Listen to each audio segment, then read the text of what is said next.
जय श्री कृष्णा। राधे राधे। विशाख का प्रिय मास चल रहा है और इस मास में भगवान श्री हरि विष्णु की कथाएं सुनने का अनंत कोटि गुना फल हमें प्राप्त होता है। इसलिए इस मास में हमें इन कथाओं का श्रवण अवश्य करना चाहिए। तो आज मैं आपको पीपल सींचने की कथा सुनाने जा रही हूँ, जिसका फल विशाख मास में बहुत अधिक मिलता है। यदि हम पीपल को विशाख मास में सींचते हैं अथवा इसकी कथा को सुनते हैं तो हमें एक समान फल प्राप्त होता है।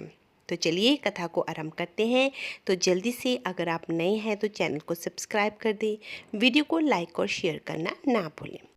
चलिए कथा को आरंभ करते हैं। बोलिए श्री हरि बांके बिहारी लाल की जय। बहुत समय पहले की बात है। एक बूढ़ा ब्राह्मण था।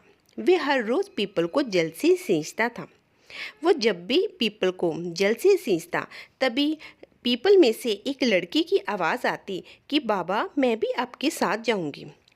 परंतु वो बूढ़ा कुछ भी जवाब ना देता और घर आ जाता और प्रतिदिन उसके साथ ऐसा ही होता। ये सब सुनते सुनते बूढ़ा दिन ब दिन कमज़ोर होने लगा। तो एक दिन बुढ़िया ने पूछा कि क्या बात है, आप इतने कमज़ोर क्यों हो रहे हो। बूढ़ा बोला कि जब भी मैं पीपल को सींचता हूँ तो अंदर से एक लड़की की आवाज़ आती है और वो कहती है कि बाबा मैं तुम्हारे साथ चलूँगी। तो बुढ़िया हंसकर बोली, तो क्या हुआ, कल से उस लड़की को भी ले आना। जहाँ हमारी 6 लड़कियाँ हैं तो 7वीं भी आ जाएगी। अगले दिन जब बूढ़ा पीपल को जल से सींचने लगा तो उसी पेड़ में से यानी कि पीपल के पेड़ में से उसी लड़की की आवाज़ आई कि बाबा मुझे भी घर ले चलो।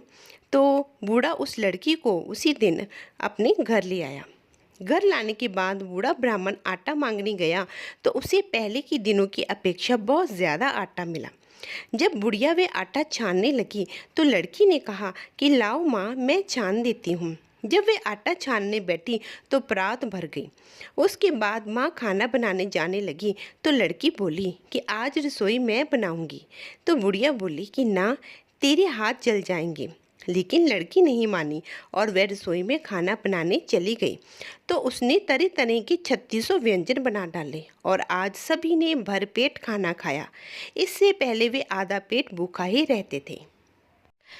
रात हुई तो बुढ़िया का भाई भी आ गया और कहने लगा कि दीदी मैं तो खाना खाऊंगा, मुझे बहुत भूख लगी है। बुढ़िया परेशान हो गई कि अब खाना कहाँ से लाए। लड़की ने पूछा कि क्या बात है माँ। उसने कहा कि तेरा मामा आया है और रोटी खाएगा, लेकिन रोटी तो सबने खा ली है, अब उसके लिए कहाँ से लाऊंगी। लड़की बोली कि तू चिंता मत कर माँ, मैं बना दूंगी। और वह रसोई में गई और अपने मामा के लिए 3600 व्यंजन फिर से बना दिए। मामा ने भी भरपेट खाना खाया और कहा कि ऐसा खाना मैंने पहले आज तक कभी नहीं खाया। बुढ़िया ने कहा कि भाई तेरी पावनी भांजी है, उसी ने बनाया है। शाम हुई तो लड़की बोली कि माँ चौंका लगा के चौंके का दिया जला देना, कोठे में मैं सो जाऊंगी। बुढ़िया बोली कि ना बेटी तू तो डर जाएगी। लेकिन वह बोली कि ना मैं नहीं डरूंगी, मैं अंदर कोठे में ही सोऊंगी। वे कोठे में जाकर सो गई। आधी रात को लड़की उठी और चारों ओर देखा तो हर तरफ धन ही धन हो गया। जब अब वे बाहर जाने लगी तो एक अन्य बूढ़ा ब्राह्मण वहां सो रहा था। उसने देखा और उससे कहा कि बेटी इतनी रात को तू कहाँ जा रही है। लड़की बोली कि मैं तो दरिद्रता दूर करने आई थी, अगर तुम्हें भी दूर करवानी है तो तुम भी करवा लो। उस बूढ़े ने भी कहा कि हाँ अब तुम मेरी भी घर की दरिद्रता दूर कर दो। तो उस लड़की ने उसके घर पर भी एक नज़र डाली तो उसका घर भी धन धान्य से भर गया। सुबह सवेरे सब उठे तो लड़की को घर में ना पाकर सभी उसने ढूंढने लगे कि हमारी पावनी बेटी कहाँ चली गई। बूढ़ा ब्राह्मण बोला कि वह तो लक्ष्मी माता थी जो तुम्हारे साथ मेरी दरिद्रता भी ले दूर कर गई। हे लक्ष्मी माता, जैसी आपने उनकी दरिद्रता दूर की वैसे ही सबकी करना। कहानी अच्छी लगी हो तो शेयर जरूर करना। माँ लक्ष्मी आपके भंडारे सोने से भर दे।